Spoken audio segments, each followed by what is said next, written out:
Hai, perkenalkan nama saya Viola Christine Tarigan dengan NIM 720334207. Saya dari jurusan Pendidikan Akuntansi. Di sini saya akan membuat video untuk tugas ujian agama Kristen Protestan. Jadi di sini saya akan menjelaskan kepada adik ini mengenai gambar 1, 2, 3, dan 4. Jadi yang pertama saya akan menjelaskan gambar 1 tentang dosa memisahkan manusia dari Allah. Jadi dek, pada gambar 1 ini diketahui bahwa semua manusia yang telah lahir itu berdosa. Jadi dosa itu merupakan warisan akibat perbuatan Adam dan Hawa yang memakan buah dari pohon pengetahuan tentang yang baik dan buruk. Jadi dalam Roma 3 ayat 23 itu tertulis karena semua orang telah berbuat dosa dan telah kehilangan kemuliaan Allah. Jadi setelah Allah mengusir Adam dan Hawa dari Taman Eden, manusia yang telah berdosa harus menerima konsekuensi dari dosa. Jadi upah dosa adalah maut atau mati, berarti terpisah dari Allah untuk selama-lamanya. Selama manusia masih hidup, manusia masih mempunyai kesempatan untuk memperoleh pengampunan dosa. Jadi dalam Ibrani 9 ayat 27 tertulis, dan sama seperti manusia ditetapkan untuk mati hanya satu kali saja dan sesudah itu dihakimi. Jadi manusia berdosa tidak dapat menikmati hidup kekal yang berbeda dengan Allah dan terpisah dengan Allah. Jadi selanjutnya kakak akan menjelaskan gambar kedua tentang usaha manusia itu sia-sia. Jadi pada gambar 2 kita bisa tahu bahwa manusia berusaha mencapai Allah, berusaha menyeberangi jurang pemisah antara dirinya dengan Allah untuk mencari Allah dan meraih jaminan kehidupan yang penuh kebahagiaan bersama Allah di sorga melalui amal, yaitu dengan melakukan perbuatan baik demi orang banyak, melakukan pendidikan, yaitu melakukan berbagai riset untuk mencapai Allah, melakukan hidup yang baik dan menjadi penganut agama yang baik. Namun ternyata usaha itu gagal, segala cara yang dilakukan itu sia-sia, disebabkan oleh dosa manusia itu sendiri. Itulah sebabnya keselamatan bukanlah usaha manusia, karena keselamatan adalah pemberian Allah menurut Efesus 2 ayat 8-9. Yang ketiga, kakak akan menjelaskan gambar ketiga tentang gambar Allah itu jembatan keselamatan satu-satunya. Jadi pada gambar ketiga ini diketahui Allah menyediakan jembatan keselamatan satu-satunya supaya manusia bisa menyeberangi jurang pemisah antara Allah dan manusia. Yesus Kristus telah ditentukan Allah menjadi jalan satu-satunya untuk keampunan dosa manusia. Sebab yang sangat penting telah kusampaikan kepadamu, yaitu apa yang telah kuterima sendiri, ialah bahwa Kristus telah mati karena dosa-dosa kita, sesuai dengan Alkitab, bahwa ia telah dikuburkan dan ia telah dibangkitkan pada hari yang ketiga sesuai dengan kitab suci. Jadi dosa manusia ditebus oleh Yesus Kristus. Yesus Kristus mati karena dosa kita, dikuburkan dan bangkit pada hari ketiga. Jadi Allah telah menjembatani jurang pemisah dengan dirinya dengan mengirimkan Yesus Kristus untuk menembus dosa kita di kayu salib. Jadi yang terakhir kakak akan menjelaskan gambar keempat nih. Jadi itu tentang percaya pada Tuhan Yesus terlepas dari hukuman dosa.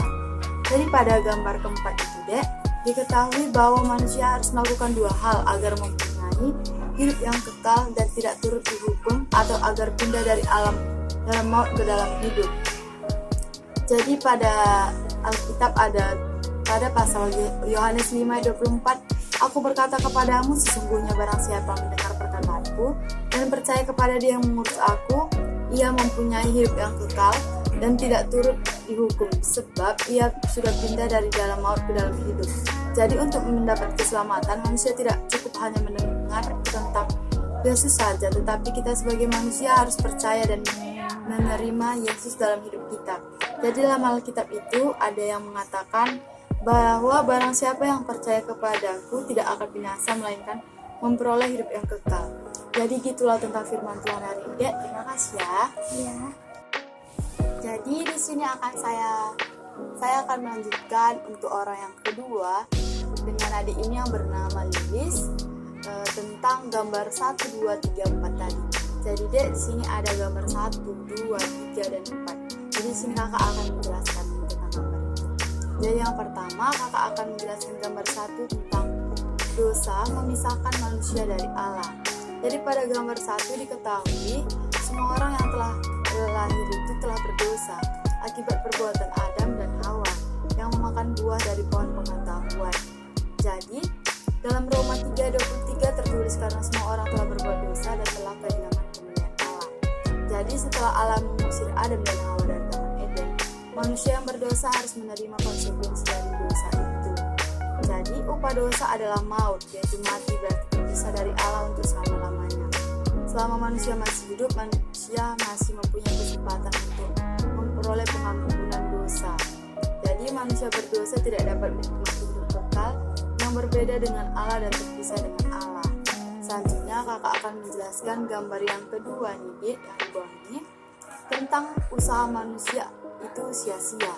Jadi pada gambar kedua bisa kita ketahui bahwa manusia berusaha mencapai Allah, berusaha menyeberangi jurang pemisah antara dirinya dengan Allah untuk mencari Allah dan meraih jaminan kehidupan yang penuh kebahagiaan bersama Allah di surga melalui amal, yaitu melakukan perbuatan baik demi orang banyak, pendidikan, melakukan berbagai riset untuk mencapai Allah, hidup yang baik dan menjadi penganut agama yang baik. Namun ternyata usaha itu gagal deh. Segala cara yang dilakukan itu sia-sia disebabkan oleh dosa manusia itu sendiri. Itulah sebabnya keselamatan bukanlah usaha manusia, karena keselamatan adalah pemberian Allah. Itu terdapat pada Efesus 2 ayat 8-9. Selanjutnya kakak akan menjelaskan gambar ketiga tentang Allah itu jembatan keselamatan satu-satunya.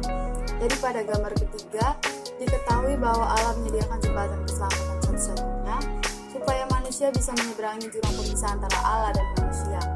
Yesus Kristus telah ditentukan Allah menjadi jalan satu-satunya untuk keampunan dosa manusia. Sebab yang sangat penting untuk telah aku sampaikan kepadamu, yaitu apa yang telah aku terima sendiri, ialah bahwa Kristus telah mati karena dosa-dosa kita, sesuai dengan Alkitab bahwa ia telah dikuburkan dan bahwa ia telah dibangkitkan pada hari yang ketiga sesuai dengan kitab suci, yaitu pada 1 Korintus 15 ayat 3-4. Jadi dosa manusia ditebus oleh Kristus. Yesus Kristus mati karena dosa kita, dikuburkan dan bangkit pada hari ketiga. Dengan demikian Allah telah menjembatani jurang pemisah dengan dirinya dengan mengirimkan Yesus Kristus untuk menebus dosa kita di kayu salib. Jadi dia untuk memperoleh kehidupan yang kekal itu kita hanya dapat melalui Yesus Kristus saja.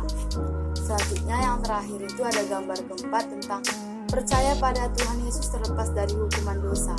Jadi pada gambar keempat itu diketahui bahwa manusia harus melakukan dua hal agar mempunyai hidup yang kekal dan tidak turut dihukum, agar pindah dari dalam maut ke dalam hidup.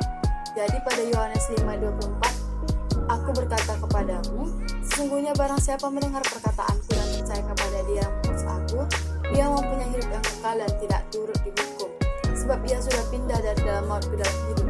Jadi untuk mendapat keselamatan, manusia tidak cukup hanya mendengar tentang Yesus saja, tetapi kita sebagai manusia harus percaya dan menerima Yesus dalam hidup kita sebagai Tuhan dan Juru Selamat kita.